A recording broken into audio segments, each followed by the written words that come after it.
में रावण का किरदार राम के किरदार को खा जाएगा। भीषण का क्या ही कहना, वो तो वैसे ही लग रहे हैं जैसे बूढ़े होके फिर से जवान हो गए हैं। आज से सावन के पर्व की शुरुआत हो चुकी है और आज सावन का पहला दिन है। तो इस सावन के पहले दिन में हमें बॉलीवुड की तरफ से एक अच्छा सा प्यारा सा ट्रेलर भगवान श्री राम के रामायण का ट्रेलर आज देखने को मिला और यह ट्रेलर बहुत ही शब्द, बहुत ही अच्छा, ग्लोरियस, मैं कहूं तो बहुत ही फैंटास्टिक लगा। इस ट्रेलर में वो सभी चीजें दिखाई गई है जो एक ट्रेलर में होनी चाहिए। ट्रेलर के पहले तो मुझे बहुत ही संशय लग रहा था कि क्या होगा इस ट्रेलर में और किस तरह से इस ट्रेलर में पात्रों को दिखाया जाएगा, क्या उनके पात्रों के साथ जस्टिफाई होगा या नहीं। लेकिन आज मैं इस दावे के साथ कह सकता हूं कि सच में हमारे नितिन मल्होत्रा जी और डायरेक्टर नीतीश कुमार जी ने बहुत ही अच्छा कार्य किया है। रामायण का यह ट्रेलर 4 मिनट 9 सेकंड का है और इस 4 मिनट 9 सेकंड के ट्रेलर ने पूरे भारत देश को रोमांचित और बहुत ही ज्यादा उत्सुकता से भर दिया है। रामायण के ट्रेलर की शुरुआत रामायण के सबसे महान पात्र और सबसे प्रबल पात्र रावण से होती है। रावण आते ही आतंक मचाने की कोशिश करता है और वो जहां जाता है वो अपनी छाप और अपना साम्राज्य स्थापित करने की कोशिश में सबसे पहले वो पाताल लोक पहुंचता है। पाताल लोक में दरवाजा ही तोड़ देता है और तोड़ने के बाद वो वहां राज्य स्थापित कर लेता है और उसके बाद फिर वो पहुंचते हैं इंद्रदेव के पास। इंद्रदेव के ऐरावत को लात मार के गिरा देते हैं। तब जब अधर्म की पराकाष्ठा पार होती है तब तक भगवान हमारे जन्म अवतरित होते हैं और पृथ्वी को पाप से मुक्त करते हैं। तो लोगों को ये बहुत ज्यादा बेसब्री से इंतजार था कि यह ट्रेलर 27 जुलाई को रिलीज होगा, लेकिन हमारे डायरेक्टर ने उस दिन ये ट्रेलर को रिलीज नहीं किया गया और आज अचानक से सुबह 4 बजे ट्रेलर को प्रीमियर किया गया। इसका सबसे बड़ा कारण ये बताया जा रहा है कि ये एक मास्टर स्ट्रोक खेला गया है हमारे डायरेक्टर के द्वारा। सावन का महीना सुबह 4 बजे ब्रह्म मुहूर्त में ट्रेलर को लॉन्च करना एक सनातन धर्म की परंपरा और सनातन धर्म की जो रिचुअल्स हैं उनको पूरा करने का काम किया गया है।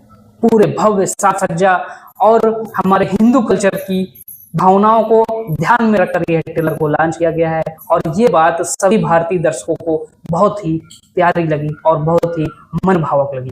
में भी कहा गया है कि सुबह 4 बजे उठना ब्रह्म मुहूर्त में सबसे उत्तम माना जाता है। उसी समय में हमारे ऋषि मुनि तपस्या और ज्ञानार्जन के लिए जाते थे।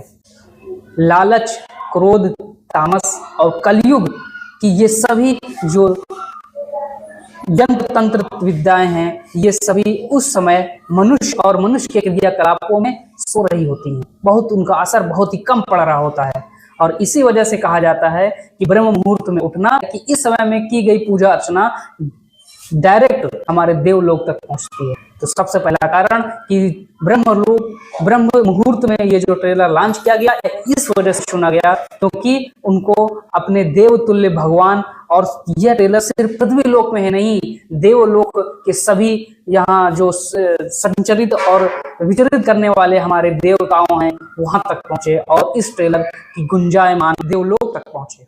भगवान श्री राम के आराध्य और इष्ट देव हमारे देवों को देव महादेव हैं और आज से उन्हीं का सावन मास शुरू हुआ है। तो क्यों ना महादेव की कृपा हमारे प्रभु श्री राम पर पड़े और वो कीर्तिमान स्थापित करने के लिए उन्होंने सावन मास के पहले दिन को चुना। ये अपने में और सनातन धर्म के लिए बहुत ही छोटी लेकिन बड़ी बात है। दशरथ के रूप में हमारे श्री अरुण गोविल जी का किरदार आप लोग सभी लोग परिचित हैं कि वो जिस किरदार को निभाते हैं वो खो जाते हैं। उसमें ऐसा प्रतीत होता है मानो वो किरदार नहीं निभा रहे हैं बल्कि उस किरदार को जी रहे हैं। हम सबको सबसे ज्यादा जो बेसब्री से इंतजार था हमारे प्रिय हनुमान जी का। इस ट्रेलर में हनुमान जी का कहीं भी शो नहीं किया गया है।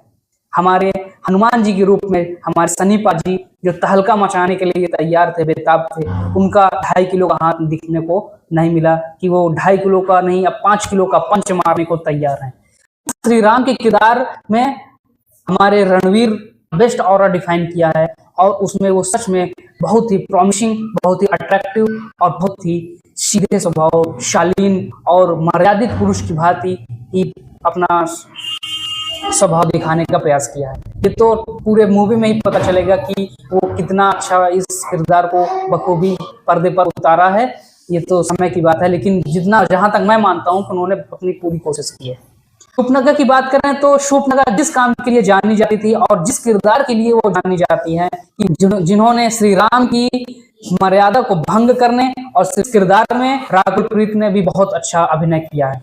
बात करें विभीषण की, ऐसा लग रहा है कि वो विभीषण और ज्यादा जवान होकर इस विभीषण की भूमिका में दिखाई दे रहे हैं। अब बात करते हैं माता सीता की। माता सीता क्या ही कहना कि जिस प्रकार माँ सीता के रूप में दीपक चिखलिया ने दमदार अभिनय किया था, और वो पूरे भारतवर्ष में माता सीता के रूप में प्रसिद्ध हो गई।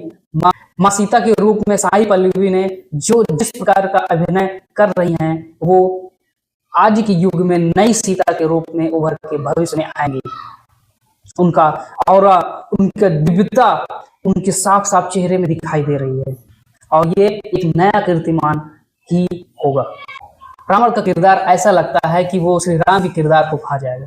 आते ही तांडव, क्रोध, तामस, गुस्सा, और उसके साथ साथ ज्ञान और विद्वता भी दिखाई गई है। रावण की जिस हिसाब से वो प्रॉमिसिंग लग रहे हैं, उनकी डायलॉग डिलीवरी और उनके अंदर जो एनर्जी दिखाई दे रही है, वो एनर्जी अभी तक जितने लोगों ने, जितने किरदारों ने रावण का किरदार निभाया है, जितने कलाकारों ने, उनमें से ये सबसे ज्यादा अट्रैक्टिव और सबसे ज्यादा पावरफुल नजर आ रहे हैं। कहीं ऐसा ना हो कि इस पार्ट 1 में रावण का किरदार राम के किरदार पर भारी पड़ जाए।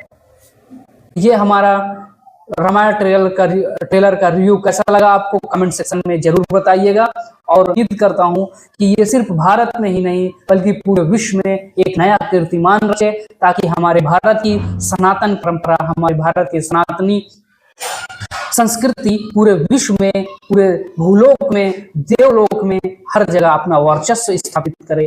तो जय श्री राम, जय हिंद, वंदे मातरम। आप लोगों को यह ट्रेलर कैसा लगा कमेंट में जरूर बताइएगा।